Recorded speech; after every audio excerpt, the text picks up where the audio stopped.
नमस्कार, स्वागत है आपका दिल से रोहित चैनल में। मकर संक्रांति के पावन पर्व पर मैंने एक खास वीडियो किताबों का अध्ययन करके, विशेष किताबों का अध्ययन करके, कुछ प्रखंड विद्वानों से बातचीत करके मैंने ये वीडियो आपके लिए तैयार किया है। इस वीडियो में मैं जयपुर की पतंगबाजी को लेकर कुछ विशेष जानकारियां आपको देने का मैंने प्रयास किया है। इसके अलावा इस बार 15 जनवरी को मकर संक्रांति है, तो हम अपने दिन की शुरुआत किस तरह से करें, किस तरह की वस्तुओं का हम दान पुण्य करें, इसके बारे में मैंने हल्की सी जानकारी आपको देने का प्रयास किया है।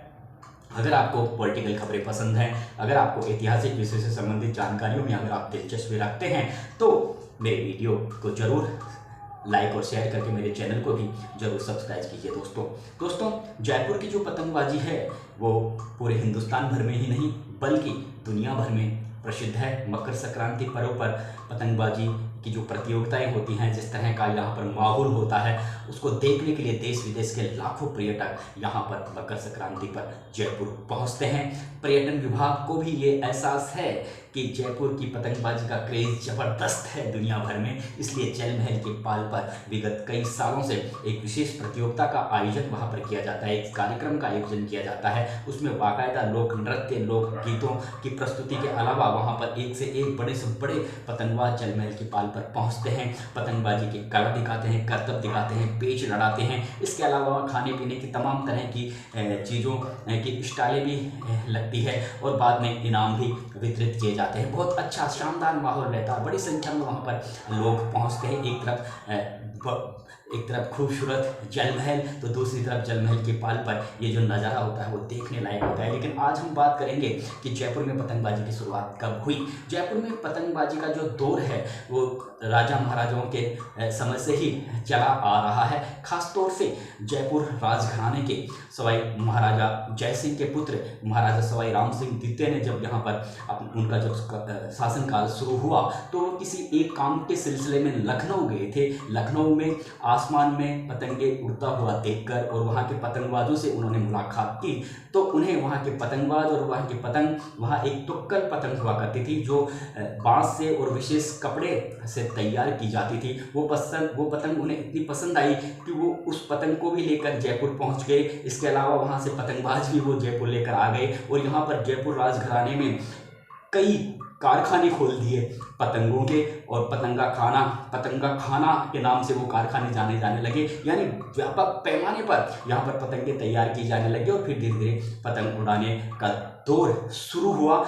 मकर संक्रांति पर खास तौर से जो यहाँ के महाराजा थे सवाई राम सिंह द्वितीय, उनका जबरदस्त क्रेज रहता था मकर संक्रांति के पर्व पर। तो वे दिन की शुरुआत नहा धो के वे गोविंद देव जी के मंदिर जाते थे। वहाँ पर वो बाकायदा पतंग और जो चरखी पर चांदी के घुंघरू बांधकर वो गोविंद देव जी को अर्पित करते थे। सबसे पहले पतंग और चरखी, और उसके बाद में वे सिटी पैलेस की छत पर जाते थे और सिटी पैलेस की छत पर जाकर वे पतंग उड़ाया करते थे। तो जयपुर के प्रिंस को पतंग उड़ाता देखकर जयपुर के जो लोग भी थे वो मकान की छतों पर पहुंच जाते। पहले प्रिंस पतंग उड़ाते और उसके बाद में जयपुर के लोग पतंग उड़ाना शुरू कर देते थे। तो इस तरह से साल दर साल जयपुर में पतंगबाजी का जो क्रेज था वो लगातार बढ़ता रहा, वो आज तक बरकरार है। तो इस तरह से जयपुर में पतंगबाजी की शुरुआत हुई। अब बात करते हैं कि इस बार 14 जनवरी की रात 2:44 पर सूर्य का मकर राशि में प्रवेश होता है। सूर्य का उदय 15 जनवरी को होगा, इसलिए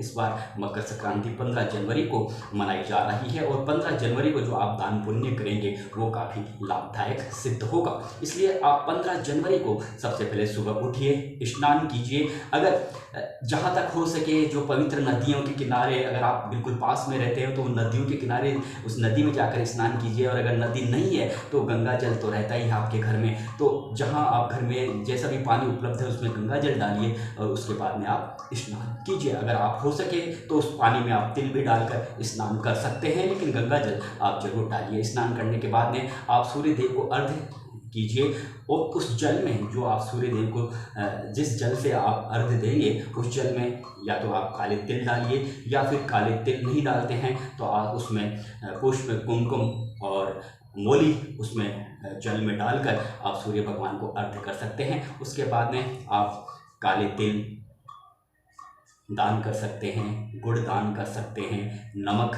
दान कर सकते हैं। गायों को आप चारा खिलाइए। और जहाँ तक हो सके गरीबों को काले कंबल वितरित कीजिए, फटे हुए कंबल नहीं। अगर आप काले कंबल गरीबों को देते हैं तो राहु और शनि के जितने भी दोष हैं वो सब दूर हो जाते हैं। अगर आप नमक का दान करते हैं तो जितने भी अनिष्ट शक्तियाँ आपके इर्द गिर्द घूमती है वो बिल्कुल उनका बिल्कुल विनाश हो जाता है। अगर आप गुड़ का दान करते हैं तो काफ़ी सुख समृद्धि घर में आती है। अगर आप काले तिल का दान करते हैं तो आपके घर में एक तरीके से सुख शांति का माहौल बना रहता है और सकारात्मक जो शक्तियाँ आपके घर में हमेशा इर्द गिर्द आपके यहाँ घूमती रहेगी। दोस्तों, खास बात यह है कि अगर मकर संक्रांति पर आपके घर पर कोई गरीब अगर आपके घर पर दस्तक देने आए तो आप उसे निराश मत लौटाइए, आप उसे जरूर दान कीजिए। गायों को आप चारा खिला सकते हैं, गुड़ खिला सकते हैं और दिन भर आप भगवान का स्मरण कीजिए। बिल्कुल आपके घर में सुख शांति बनी रहेगी, क्योंकि ये एक बहुत पावन दिन होता है। इस पावन दिन को आप बिल्कुल एंजॉय कीजिए दान पुण्य के साथ। ये एक ऐसा दिन होता है, अगर आप साल भर तक अगर किसी भी तरह का कोई आप दान पुण्य नहीं करते हैं और अगर इस दिन अगर आप दान पुण्य करते हैं, उसका बहुत ज़बरदस्त महत्व होता है। आपकी लाइफ बिल्कुल बदल जाती है। इसलिए इस दिन का आप बहुत ही आध्यात्मिक तरीके से उपयोग करते हुए इस दिन को आप एंजॉय कीजिए। नमस्कार दोस्तों, मकर संक्रांति का पर्व आपको बहुत बहुत आपके घर में सुख शांति और समृद्धि लाए। इसी के साथ मैं आपसे विदा लेता हूं, क्योंकि वीडियो काफ़ी लंबा चल रहा है और बहुत सी बातें हैं मैं बता सकता हूं, लेकिन वीडियो थोड़ा लंबा हो जाता है तो फिर आप देखोगे नहीं। नमस्कार दोस्तों।